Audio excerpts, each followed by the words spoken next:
There's a piece from the Wall Street Journal. NVIDIA had a rough start to 2025. Investors still love the stock. I want to focus on that word love when it comes to stocks for a moment here. But to define the trouble that they've had, the rough start that they've had so far this year, NVIDIA stock at the moment down about 15.5% from their all-time highs that were reached back on January 6th of this year, and year to date, the stock's only down about 8.5%, but again, from that peak to trough, down about 15%. And again, I want to focus on that word love, because that is a word that, in my mind, belongs nowhere near your investment portfolio, and is again, kind of dangerous. We talk about emotional investing all the time, but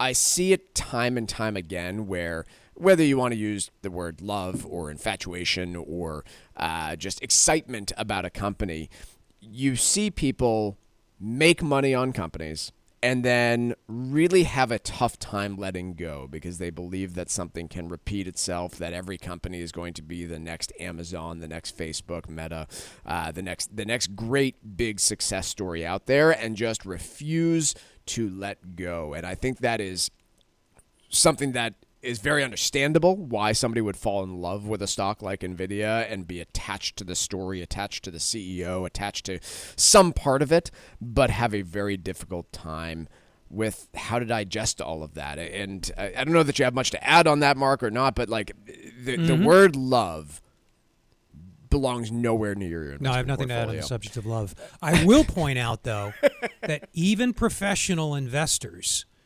people who run money for pension funds, endowments, they run hundreds of millions of dollars, they make tens of millions a year, fall into this trap, which is why they have internal committees where they aggressively challenge each other's, even very senior portfolio managers get the best firms. People like Fidelity and Wellington and others in town here and in Boston, for example. They have smart They have people Monday morning meeting challenging other people's views, trying to poke holes in their what they call theses, their ideas. Why do you want to own this? What if this goes wrong? What if that goes wrong?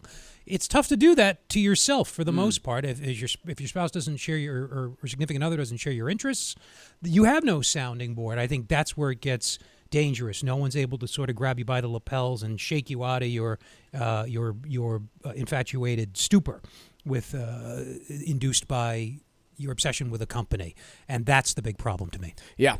So what's the lesson here? The lesson is emotional investing is universally and always bad investing.